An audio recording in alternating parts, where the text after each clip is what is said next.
Papa Jack ang bahala sa kwela para lahat ay masaya. Huwag kang matakot na magmukhang gravel bike at touring bike.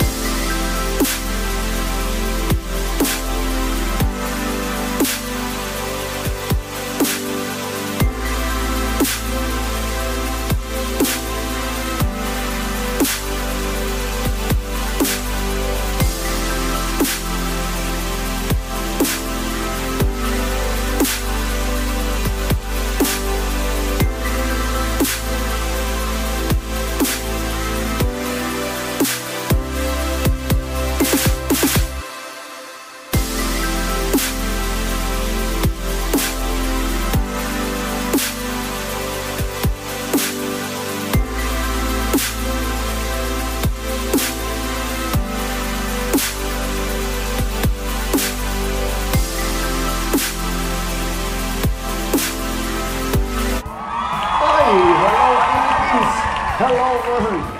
Okay, nandito tayo ngayon sa panibagong ating episode. Nakakita niyo yung opening natin na ba? Nakakita niyo naman. Ito na oh, nasa likuran ko na. Napakaganda nito. Master, kung naghahanap ka ng gravel touring bike, nako, na ang kapareho parang malasurly, ay the best to, Master, para sa'yo. Sigurado ako kapag ito yung kinuha mo, kapag nagustuhan mo to, wala ka nang i-upgrade pa, Master. Pero syempre, bago tayo magsimula, kung excited ka nang malaman kung anong components nito, kung magkano ba to, at kung ano-ano ba yung mga nakalagay dito, anong mga brand ba, ay nako, syempre huwag kang mag-i-skip para kahit paano malaman mo kung ano yung mga special dito sa bisikleta to, at kung anong klaseng bisikleta ka. Right? Sige, stresado ka, standby ka lang, ha? Let's go na, simulan na natin doon.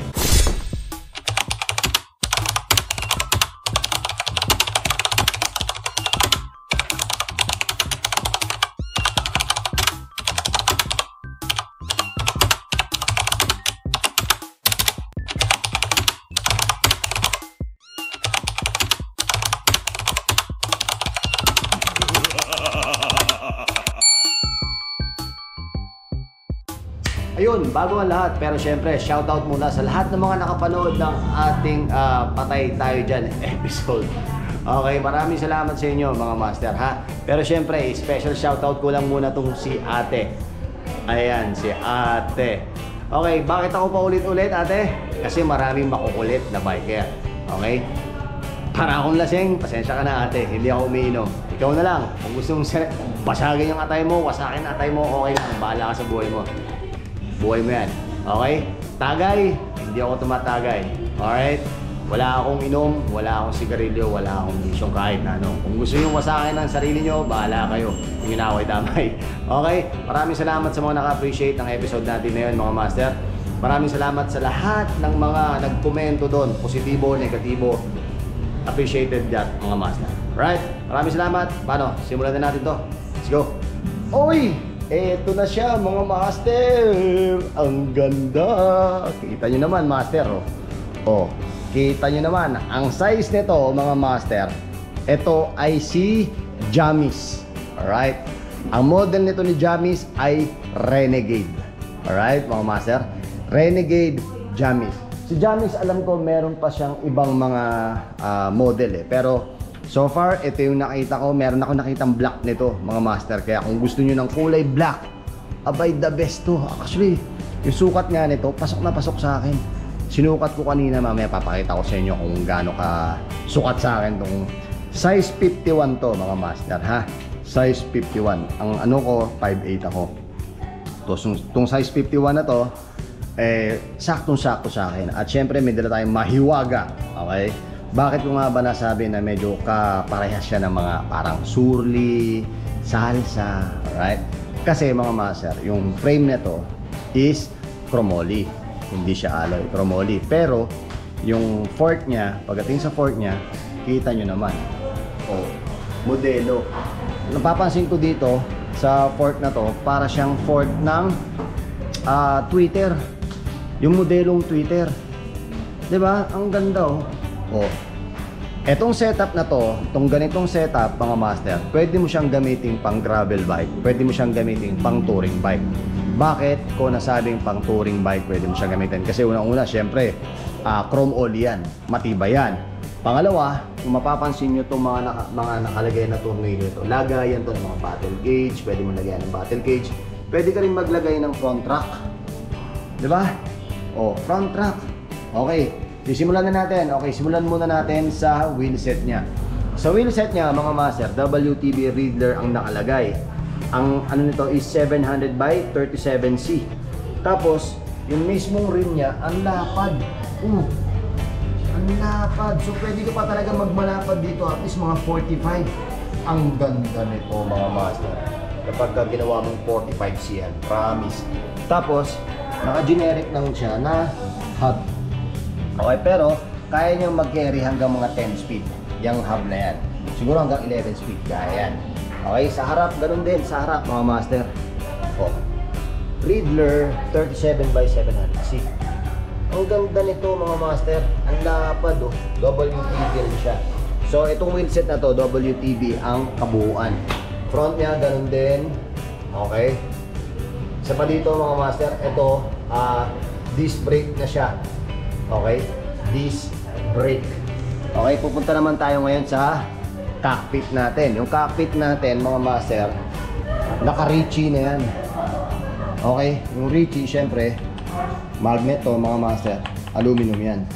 Aluminum, aluminum, aluminum. Pati yung stem niya, aluminum. Okay, Ritchie ang stem, Ritchie ang handlebar. Right, tapos pagdating naman sa headset niya, mga master, FSA, wow, powerful. Tapos ang hoods natin, mga master, syempre Shimano. Okay?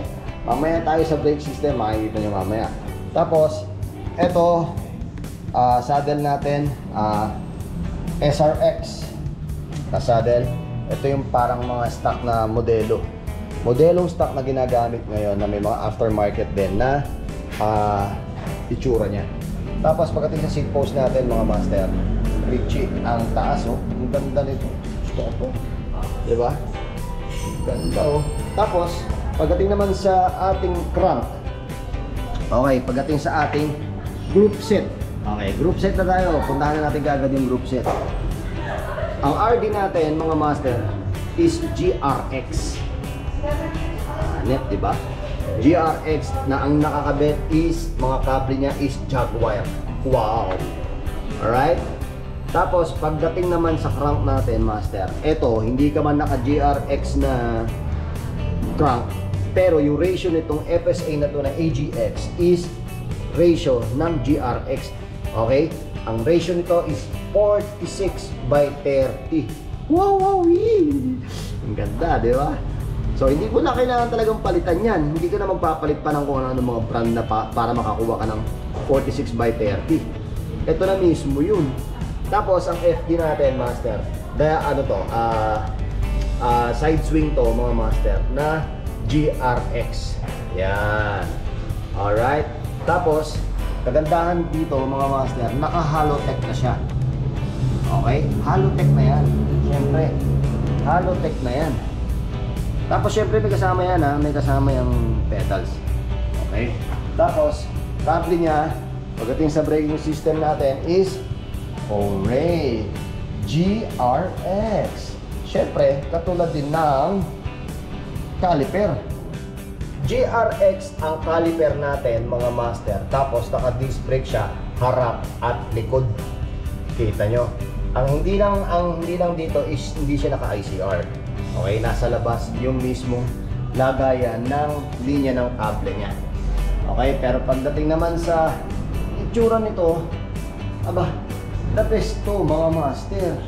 Oh, pagdating sa fork nito, mga master, yung fork nito marami siyang lagayan, oh. Meron siyang mga pwede mong lagyan ng battle gauge, pwede mo siyang lagyan ng rack. Okay, itong kagandahan ng meron ka nito. Tapos, hindi ako nagkakamali, ito ay true axle. True axle. Okay? Naka true axle na siya. Ang tibay niyan, panalo yan. Tapos yung meron siyang meron siyang ang tawag dito, parang decals na hindi mo maintindihan na. Hindi sticker, master eh, oh. Ang ganda, oh. Ibig sabihin yan, kailangan mo daw makarating sa iba't ibang parte ng mundo gamit yung bag na to. Di ba? Astig, di ba? So ngayon, pupunta na tayo sa frame. Okay? Pupunta na tayo sa frame. Ang frame natin ito ay eto. Kaya ako sinabi sa inyo kanina, kasi ito yung magnet natin. Pakita ko sa inyo. Op, op, ocha. Op. Diba? Kita nyo? Kita nyo? Kinakain niya. Kinakain niya. O, baka magasgas eh. Okay? So, pagdating dito,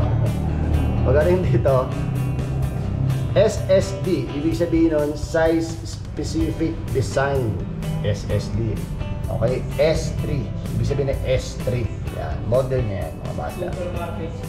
Okay? So, chrome only, ang size nito is 51. Okay? Ganda.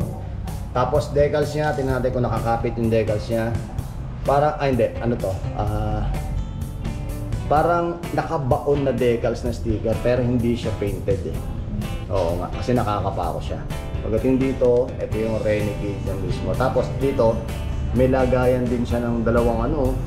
Pwede kang maglagay dito ng mga nakalagay na bag, kasi may mga bag na ini-screw yung loob eh. So napakaganda. Ako nung sa akin, meron ako nito, nilagyan ko siya ng phone holder. So dito nakalagay yung phone ko, dito nakalagay yung GoPro. Kaya panalo. Hindi na siya ICR mga master ha. Pero kita nyo, malinis pa rin yung pagkakagawa. Gaya ng bumuo. Ayun o. Ayun o. Nagtagong bigla.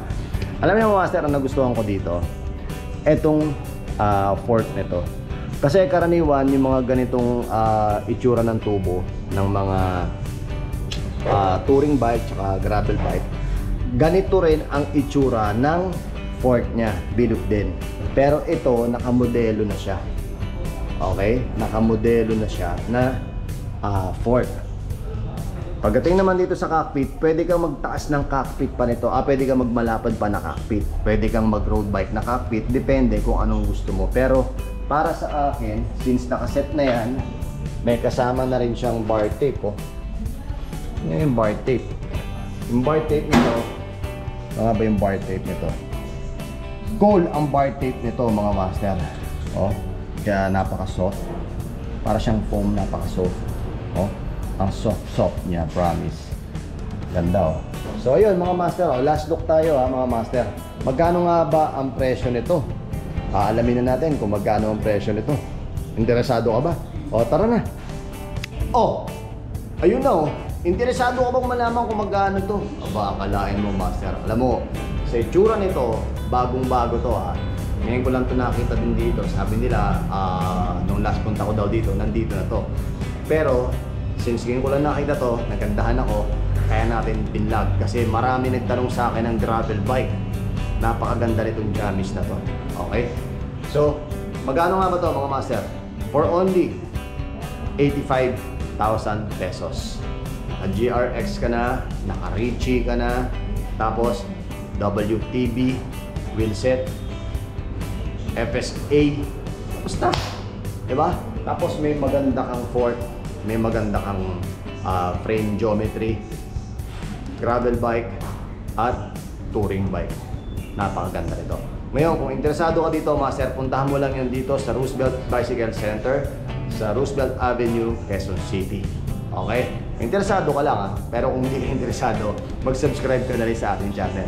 Marami tayong mga pagpipilian dyan na pwede kami matutunan na video. Alright? Maraming salamat. Paano? Hanggang dito lang muna po tayo mga master. Alright? Palaging tandaan, mahihirapan pero hindi susuko. Ako po si Papa Jack. Jamis, ang ganda no? Kung meron tayong nakakaluwag-luwag lang, kuha tayo nito. Pero wala tayong pera eh. Alright? Ako po si Papa Jack. Paalam.